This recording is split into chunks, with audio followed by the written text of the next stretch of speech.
Muy bien, hermanos, que Dios nos continúe bendiciendo en esta tarde. Continuamos, ¿verdad?, con el estudio de las doctrinas de la Biblia. En esta ocasión nos corresponde hablar acerca de la doctrina de la Trinidad, ¿verdad? Es una doctrina bastante amplia en la cual nosotros pudiésemos pasar un par de semanas hablando de esa doctrina, pero trataremos de resumirla y creo que les he preparado ahí un bosquejo a ustedes para que puedan leerlo en sus casas y puedan aprovechar las citas, las lecturas que se mencionan ahí. Muy bien, ¿quiénes, hermanos, han oído hablar acerca de la Trinidad? Todos, ¿verdad? Eso es normal, de que el pueblo de Dios haya escuchado por lo menos una vez de la doctrina de la Trinidad. Lo triste del caso es que a veces se malentiende lo que es la doctrina de la Trinidad. O sea, hay mucha confusión. La gente llega a pensar que cuando se habla de la triunidad de Dios, se está hablando de un Dios de tres cabezas. Son tres dioses separados, ¿verdad? Otros piensan de que Dios se manifestó de una forma en el Antiguo Testamento, Dios se manifestó de otra forma en el tiempo de Cristo, y Dios se manifiesta de otra forma en el tiempo de la iglesia. Y nosotros tenemos que ver, hermanos, qué es lo que la palabra de Dios dice en cuanto a estas cosas, ¿verdad? Y la palabra de Dios es la autoridad final, ¿verdad? Los pensamientos de los hombres no pueden describir esta verdad como lo describe la palabra de Dios. Así de que vamos a ver muchos pasajes de la Biblia. Les pido de que tengan sus Biblias abiertas y vamos a tratar de entender la doctrina de la Trinidad tal como la Escritura lo dice, no como nosotros creemos que es. Muy bien, entonces la doctrina de la Trinidad, hermanos, es una doctrina fundamental para toda persona que dice que es un creyente. Un creyente genuino tiene que entender, hermanos, la doctrina de la Trinidad. Ahora, les hago una pregunta. ¿La palabra Trinidad, hermanos, aparece en las Escrituras? No aparece la palabra Trinidad en las Escrituras. Entonces, ¿por qué es que nosotros le damos importancia a la Trinidad? Bueno, hermanos, porque nosotros podemos verla a través de las páginas de la Biblia bien expresada por nuestro Dios. La palabra, hermanos, Trinidad, lo que quiere decir es tres en uno. O sea, es la triunidad de Dios. Y eso, hermanos, nosotros podemos verlo, esta enseñanza, hablando de Dios en tres personas por toda la Biblia. Lo que significa, hermanos, es que cada una de las personas de la deidad, Dios Padre es Dios, Dios el Hijo es Dios y Dios el Espíritu Santo también es Dios. Pero no son tres dioses. No son tres dioses. Y usted podrá decir, bueno, ¿cómo podrá caber eso en nuestra mente? Recordemos, hermanos, que nuestra mente es finita, no es como la de Dios. Dios es infinito, ¿verdad? Nuestras mentes son finitas, por lo tanto no podemos encajar a Dios en una mente finita como la nuestra. Dice el profeta Isaías que los caminos de Dios son inescrutables. Los pensamientos de Dios no son como los nuestros. Por eso es que, hermanos, se nos hace a veces a nosotros difícil entender la doctrina de la Trinidad. Pero como hemos dicho en algunas ocasiones anteriores, hay cosas que son secretas que solamente le pertenecen a Dios. Y porque son secretas, nosotros no podemos penetrar a esas profundidades. Por lo tanto, nosotros debemos, hermanos, de quedarnos solamente con lo que la palabra de Dios dice. Y eso es lo que nosotros debemos de afirmar. Para entender, hermanos, la doctrina de la Trinidad, lo vamos a hacer en 3 puntos. Y ustedes lo tienen enmarcados allí en su bosquejo. Lo que vamos a hacer es resumir, hermanos, este estudio, que les aseguro que no nos pasamos de las 5:30, es de que solamente hay un Dios. Vamos a ver, hermanos, que ese Dios es 3 personas. Es Padre, es Hijo y es el Espíritu Santo. Y vamos a ver también que cada una de esas personas es plenamente Dios. Así es de que vamos a hablar estos 3 puntos solamente y al final tendremos alguna aplicación. El primer punto, hermanos, ¿cuántos creen de que solamente hay un Dios?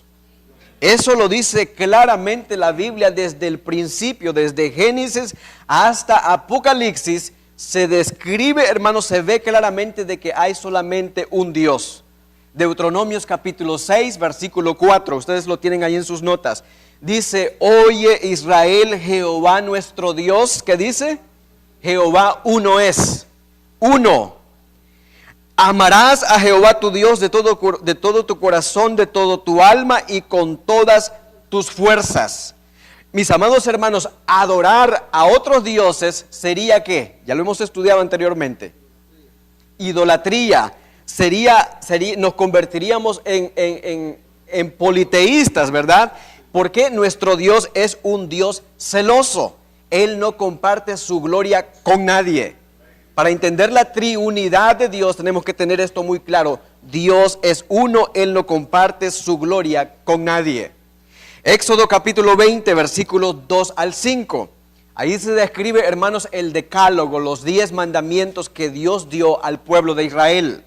Éxodo 20, versículo 2 al 5 dice, yo soy Jehová tu Dios, que te saqué de tierra de Egipto, de casa de servidumbres. No tendrás dioses ajenos delante de mí. No te harás imagen ni ninguna semejanza de lo que está arriba en el cielo, ni abajo en la tierra, ni en las aguas debajo de las aguas. No te inclinarás a ellas, ni los honrarás, porque yo soy Jehová tu Dios. Fuerte, ¿y qué más dice? Celoso, que visito la maldad de los padres sobre los hijos hasta la tercera y cuarta generación. Las personas que caen, hermanos, en la idolatría, dice la Escritura que Él visita la descendencia hasta la cuarta generación.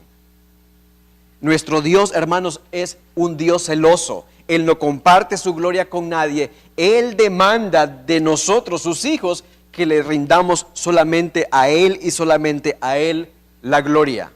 Entonces, otro pasaje, Isaías 45, versículos 5 y 6.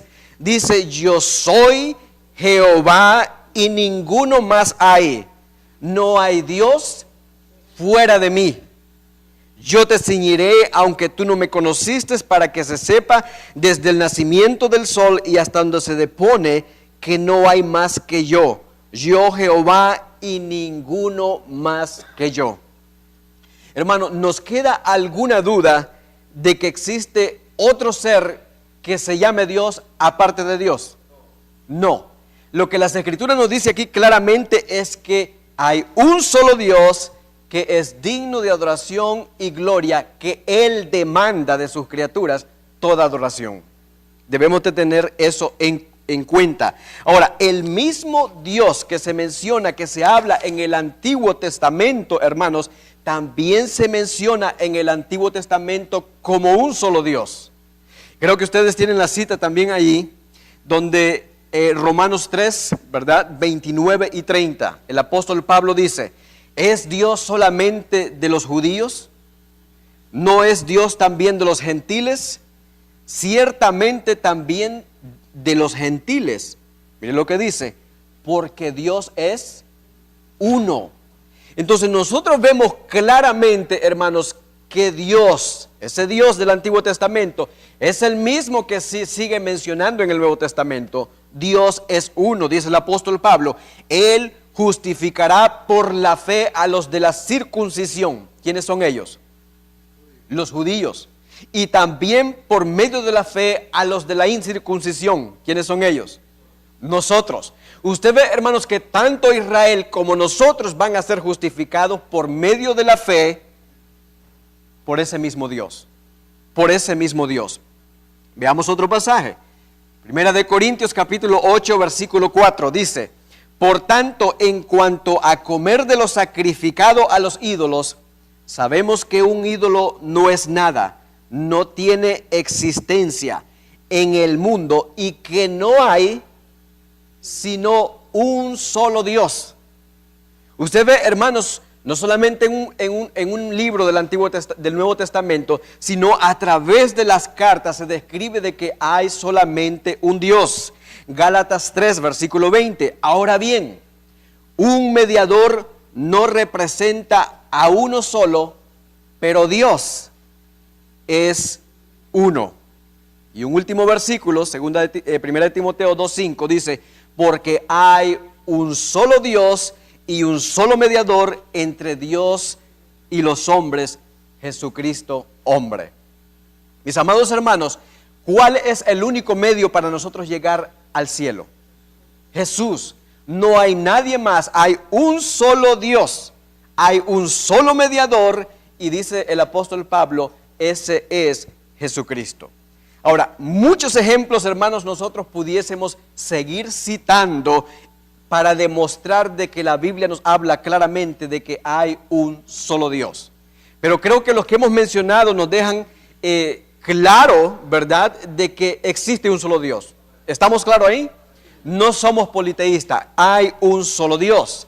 Muy bien, entonces si ya definimos nosotros que hay un solo Dios, ¿cómo podemos entender entonces ese Dios? En tres personas. En tres personas. Y aquí es donde se empieza a complicar nuestra mente. Ese Dios, hermanos, verdadero, existe eternamente como tres personas: el Padre, el Hijo y el Espíritu Santo. Y aunque es una verdad, hermanos, que Dios se reveló por toda la Biblia, por toda la historia, nosotros podemos asegurar por lo que está escrito en este libro que esas tres personas no son tres dioses diferentes, sino que son un solo Dios. Y eso lo podemos ver a través de las Escrituras. Nuestra fuente, hermanos, para nosotros probar de que Dios no son tres dioses, sino que es un solo Dios, es la misma Escritura. Es la misma Escritura. Y vámonos desde el principio. Allá en Génesis capítulo 1, versículo 26. Creo que ustedes lo tienen ahí, si no lo escriben. Ahí la Escritura dice, hagamos al hombre a nuestra imagen, conforme a nuestra semejanza, y señoree en los peces del mar, en las aves de los cielos, en las bestias, en toda la tierra y en todo animal que se arrastra sobre la tierra. Usted prestó atención a las primeras palabras, hagamos. ¿Estaba Dios diciéndole a los ángeles, hagamos al hombre a nuestra imagen y semejanza? No, ¿estaba él consultando con otros dioses para decirle hagamos al hombre? No. Entonces, ¿por qué él habla como en plural, como más de una persona? Él dice hagamos y después dice él a nuestra semejanza. Mis amados hermanos, los teólogos llegan a la conclusión, y es de que la Trinidad de Dios, la triunidad de Dios, estaba tomando consejo consigo mismo, diciendo hagamos al hombre a nuestra semejanza. La triunidad de Dios. Y eso lo podemos ver, hermanos, también desde el primer versículo de la Biblia. Ahí dice, en el principio creó Dios los cielos y la tierra. Cuando la Biblia habla de Dios, hermanos, para los que estudiamos los nombres de Dios, en el original es Elohim. Y Elohim es un nombre plural que revela a más de una persona. En el principio, Elohim, Dios, creó los cielos y la tierra. Podemos decir nosotros, pero pareciese ser que hay una contradicción. ¿Dios creó los cielos y la tierra? ¿Creemos eso? Sí, Dios creó los cielos y la tierra. ¿Jesús creó los cielos y la tierra? Eso es lo que dice Juan capítulo 1, versículo del 1 al 3. Creo que no lo puse ahí, pero usted lo puede leer. Ahí dice que en el principio era el Verbo, hablando de Jesús. El Verbo estaba con Dios y el Verbo, dice, era Dios. Este era en el principio con Dios. El versículo 3 dice, porque por Él fueron creadas todas las cosas y sin Él nada de lo que ha sido hecho fue hecho. Entonces, ¿será que existen dos creadores? No, es un solo creador. En el principio, Elohim, Dios, creó los cielos y la tierra. Y también participaba el Espíritu Santo, porque dice que el Espíritu de Dios se movía sobre las aguas cuando estaba sucediendo la creación.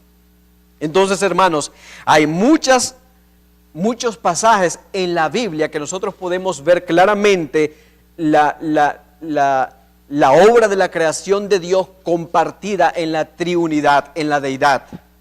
Vemos cuando Dios confundió las lenguas en la Torre de Babel, Él dice, descendamos y confundamos sus lenguas. De igual forma, es el mismo pensamiento. Pero cuando nosotros venimos al Nuevo Testamento, hermanos, allí se nos abre el entendimiento todavía más claro.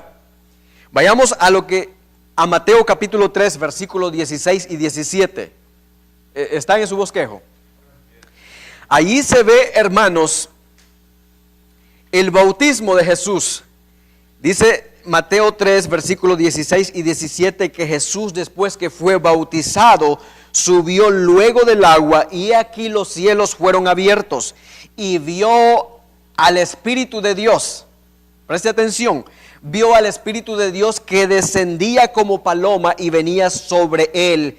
Y hubo una voz del cielo que decía, este es mi Hijo amado en quien tengo complacencia. ¿Quién era el que estaba hablando desde los cielos?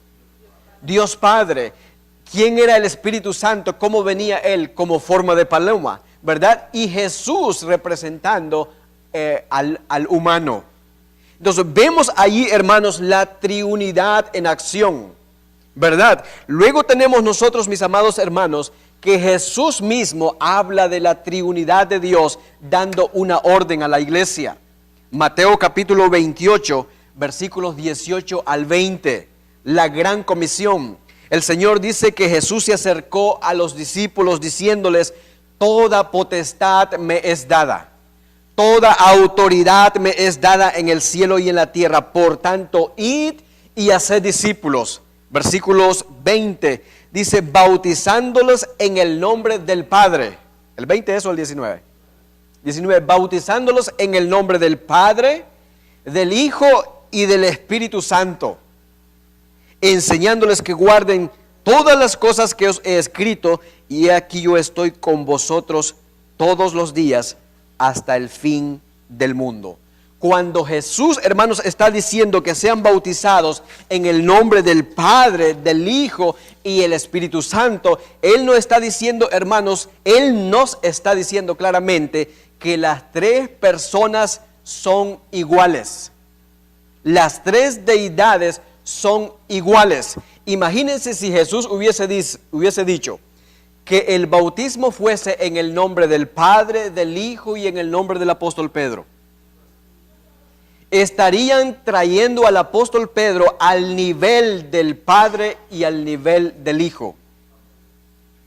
Estarían poniendo a Pedro al mismo nivel de la divinidad.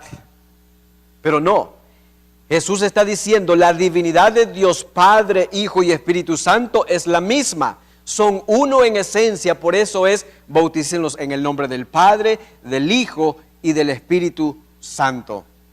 Ahora, el apóstol Pablo, hermanos, también en sus cartas, él habla muchísimo de la triunidad de Dios.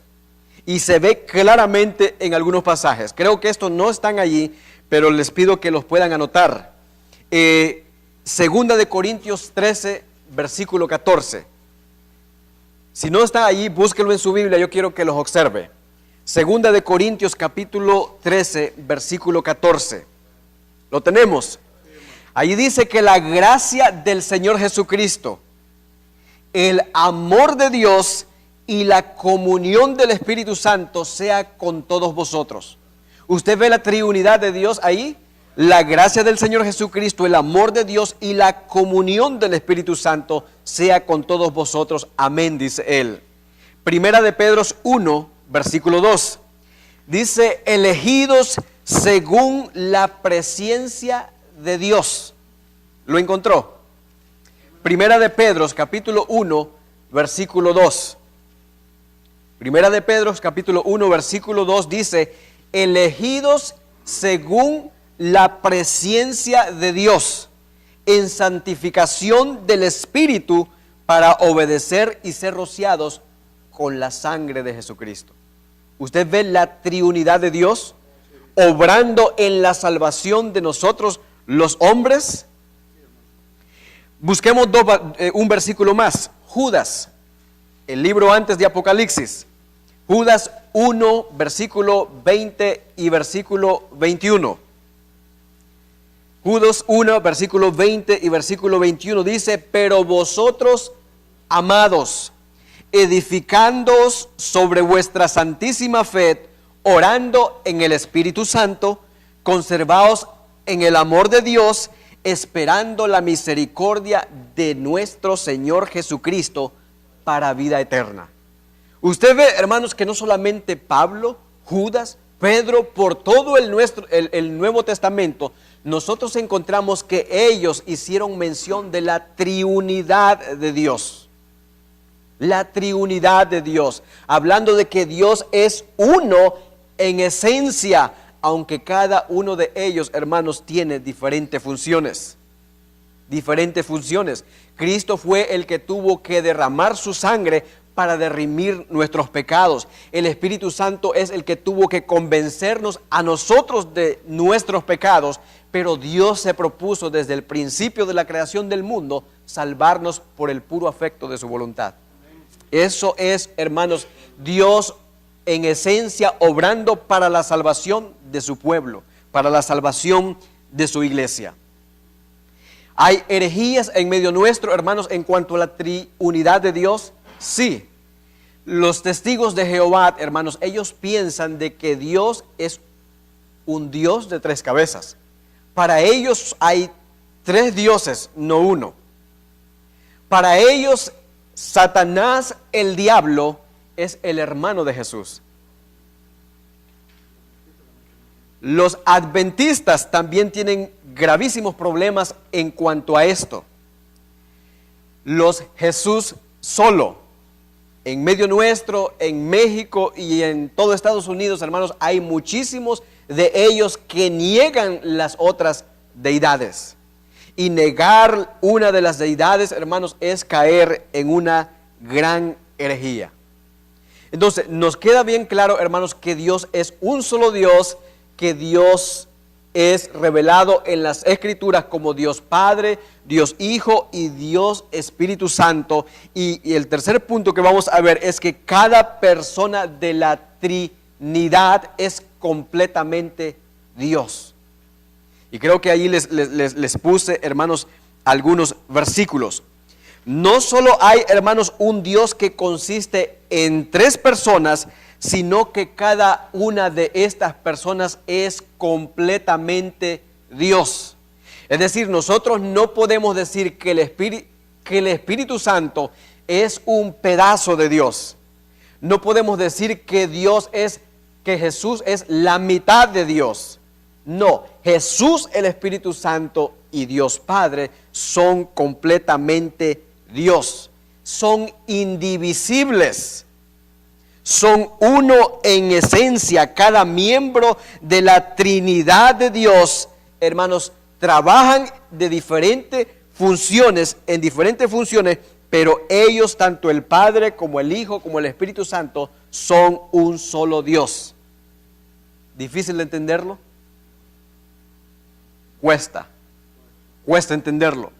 Y los hombres, hermanos, a veces han puesto ejemplos para tratar de descifrar a ese Dios grandísimo que es difícil de conocerle de una manera profunda.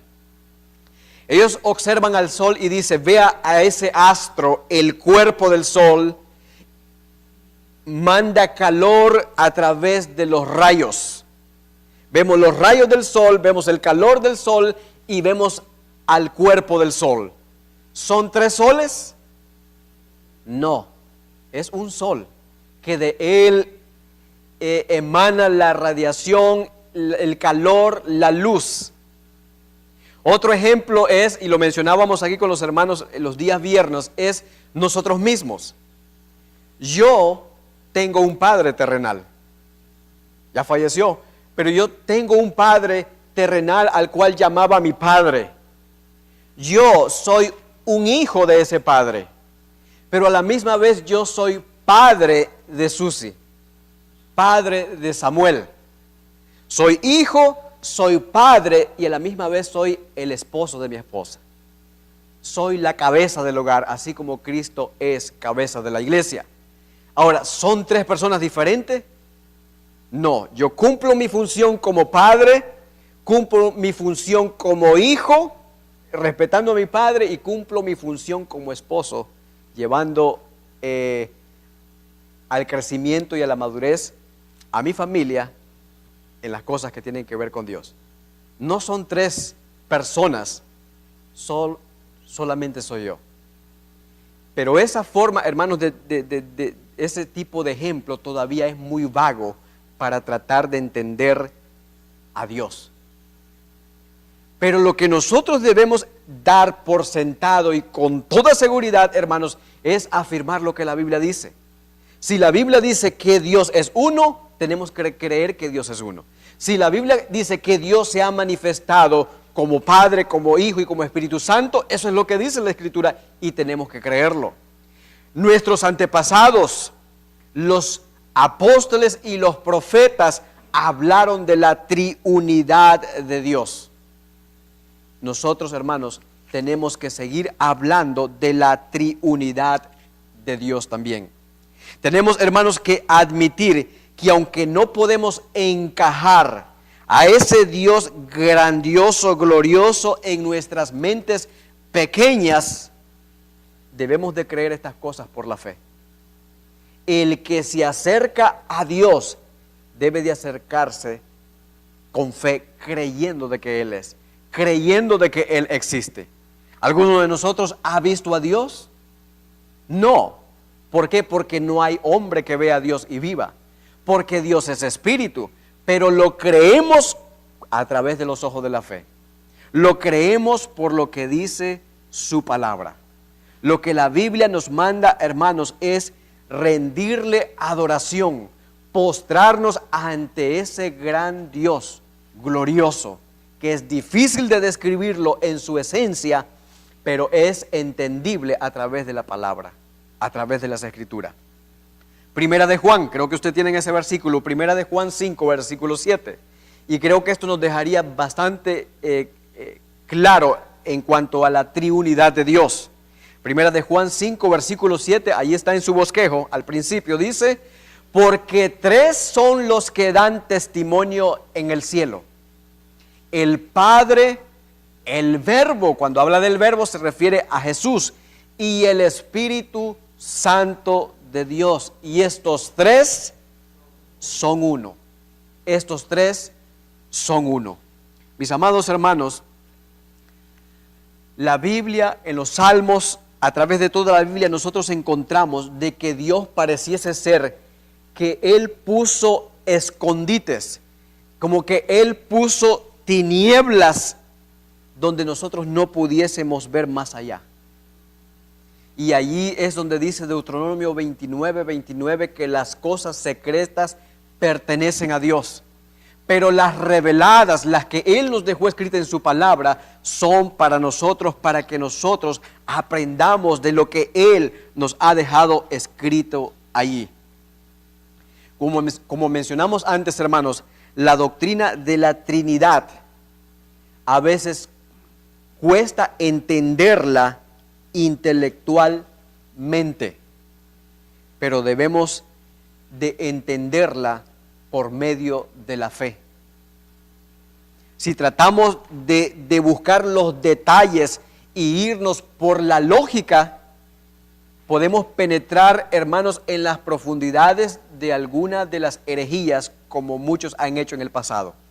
Por tratar de ellos de buscar las cosas secretas de Dios, han terminado perdiéndose. Nosotros como creyentes aquí en la iglesia, nuestro deber, hermanos, es obedecer lo que su palabra dice, lo que está escrito en su palabra, y creer lo que Él nos ha dejado allí. Eso es lo que nos manda el Señor a obedecer. Dentro de la Biblia, hermanos, así como la triunidad de Dios, como esta doctrina, hay muchos misterios que son difíciles de comprender.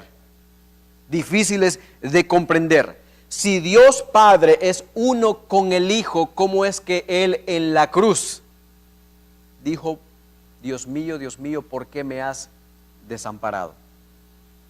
¿Por qué me has desamparado? Mis amados hermanos, Dios elige a ciertos hombres y a otros los manda para condenación eterna. Y a la misma vez todos somos responsables de nuestras acciones. ¿Cómo sabemos eso? La Escritura lo dice, porque no todos se van a salvar.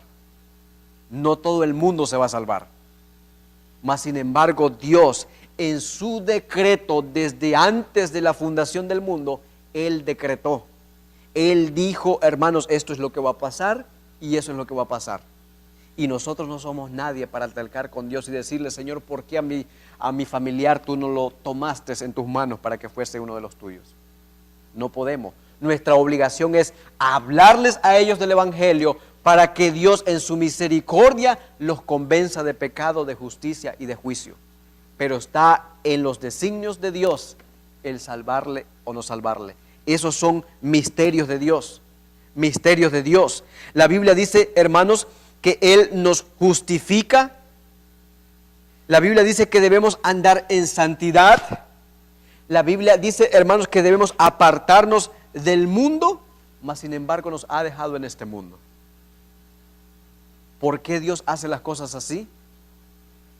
Hermanos, porque Él decretó desde un principio, desde la fundación del mundo, un plan, el cual nosotros desconocemos, que solamente Él puede ver cuál es el final, nosotros no. Pero nosotros, hermanos, debemos de someternos a lo que Él ha dejado escrito en su palabra. Dice un escritor, y mire lo que él dice, y tiene mucho sentido. Dice que mientras nosotros podemos entender estas doctrinas un poco complicadas de una manera lógica, razonable, que satisface la inteligencia que Dios nos ha dado, y que la palabra de Dios nos da explicaciones razonables que tienen sentido, dice él, el resultado final, nosotros como criaturas finitas, es que tenemos que admitir que solamente somos hombres y que los caminos de Dios son demasiado altos y sublimes para que nuestras mentes pequeñas puedan entender a ese Dios. Nuestro deber, hermanos, es obedecer lo que es claro en su palabra y amar al Señor con toda nuestra mente, con todo nuestro corazón, y confiar en Él, que lo que Él dice se va a cumplir. Quisiera terminar, hermanos, con un pasaje en Isaías capítulo 45, versículo 22. Recuerden, hermanos, que hemos dicho en esta noche que solo hay un Dios que existe eternamente en tres personas: el Padre, el Hijo y el Espíritu Santo, y que cada una de estas personas es plenamente Dios. Cada uno comparte los atributos, los mismos atributos, en gloria, en perfección, en santidad y poder. Tiene diferentes papeles, diferentes funciones, pero son un solo Dios. Isaías 45, 22 dice, ese Dios dice: mirad a mí y sed salvos todos los términos de la tierra, porque yo soy Dios y no hay nadie más. Mis amados hermanos, nosotros debemos dar gloria a Dios, que Él en su misericordia permitió de que nosotros abriésemos nuestros ojos y pudiésemos ver a ese gran Dios para poder ser salvos. ¿Por qué hay mucha gente allá afuera, hermanos, que no está en las iglesias?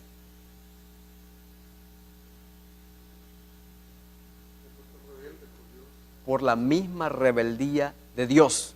Como decía nuestro hermano John en esta mañana, ellos solamente, esa ceguera espiritual, ese velo que tienen en su rostro, puede ser quitado por medio de Cristo Jesús. Puede ser quitado solamente por el Evangelio de Cristo Jesús.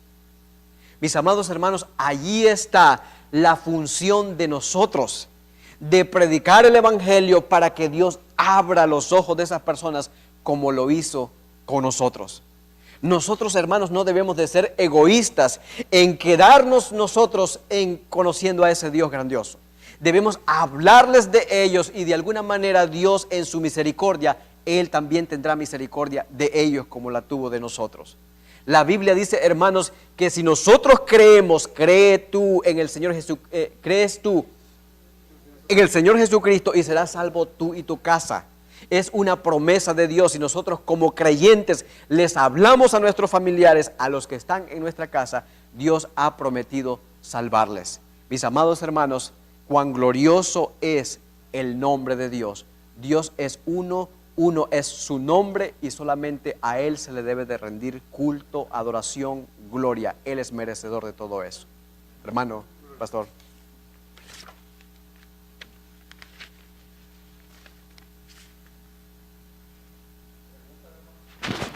Creo que todas quedaron así, ¿verdad? Hermanos, vamos a orar, ¿les parece? Para poder terminar el servicio, no sin antes.